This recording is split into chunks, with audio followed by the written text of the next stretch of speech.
the stresses of paying public debt. Counties also have stress of paying pending bills.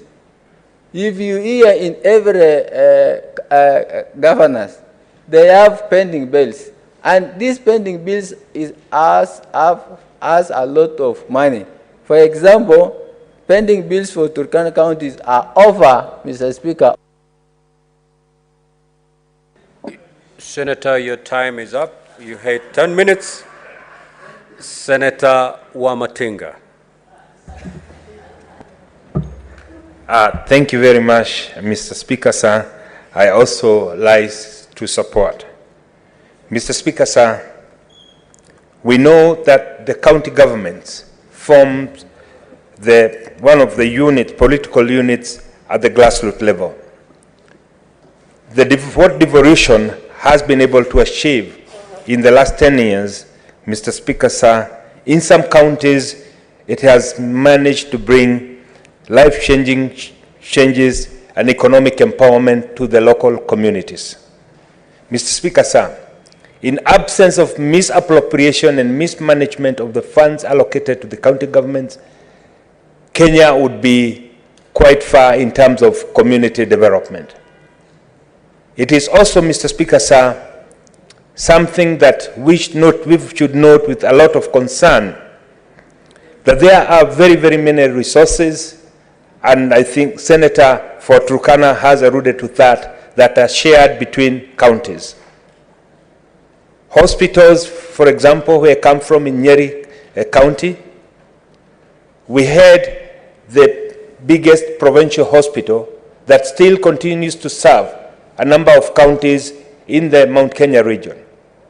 But when it comes to the allocation of resources, it is left on the shoulders of Nyeri County to carry and to pocket all the cost that goes with it.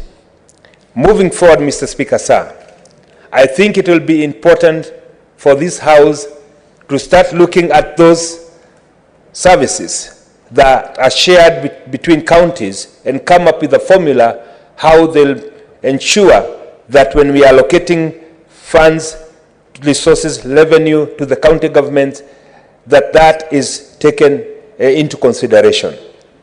Because what it ends up doing, Mr. Speaker, is overstretching the resources of one county while the others enjoy the services but they do not pay for the same.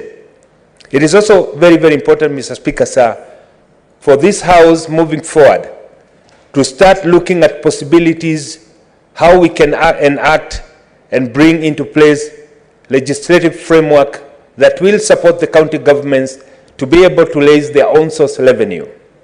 I do remember, Mr. Speaker, sir, when I was living and working in Europe, there was, specifically in Germany, there was in every employee's tax deduction what they used to call Gemeindesteuer. That is a tax that was deducted from every employee working in a particular area, and that money was allocated to that particular area where you work in, because the rationale behind it is that you enjoy the services, infrastructure, and other services that are provided by that particular region. Maybe it is something that we should borrow from, because we see some counties, despite receiving billions of money the last 10 years, we cannot still see the impact of the same. Why?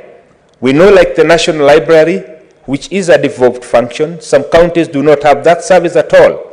And it would not be easy for a county to start that service on its own unless we come with a plan how that can be done so that we'll bring all counties almost at the same level.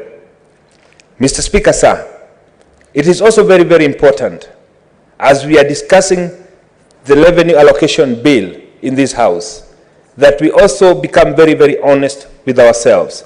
The issue of the pending bill is one of the elephants in the House.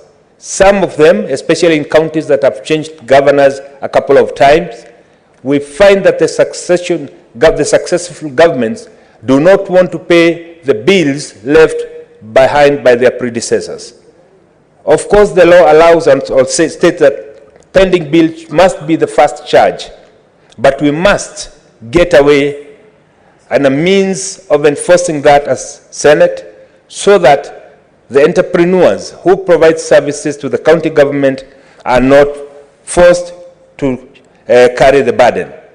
Equally, Mr. Speaker, sir, as we were having this debate, I noted with a lot of concern that, without wanting to point any side of the House, that some of our colleagues would stand up and say, we need to add this and that. Mr. Speaker, sir, I believe it is the effectiveness of how that money is spent.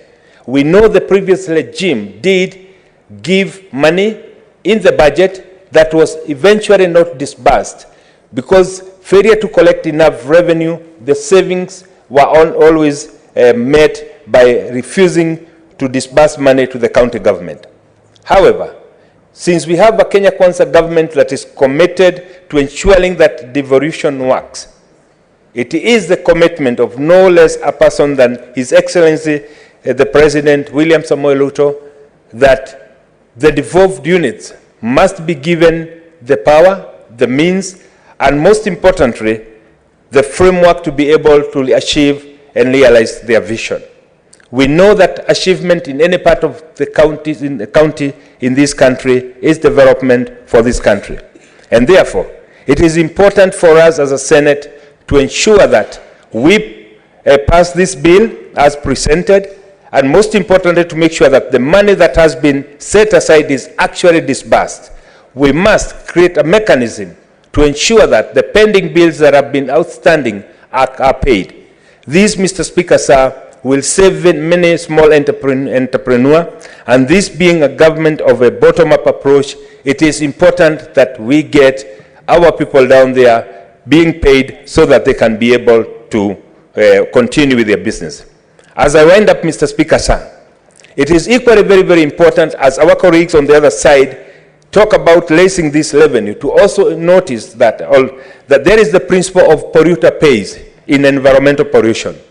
Same case, Mr. Speaker, sir. We must also embrace this opportunity to put into place laws. Whoever calls for demonstrations should be treated as such, and knowing that we have the freedom in our constitution to demonstrate, but equally to protect Kenyans' property, we must also ensure that those people who damage and destroy people's property are made to pay through the money that their parties get allocated to at the end of the year, so that there is no one Kenyan who's made to lose because someone else is wanting to push for his space in politics and in the pretense of being able to call demonstrations. As I wind up, Mr. Speaker, sir, it would also be very, very important to notice that the government has started moving in the right direction. The cost of unga is coming down, and we continue, it's going to come down.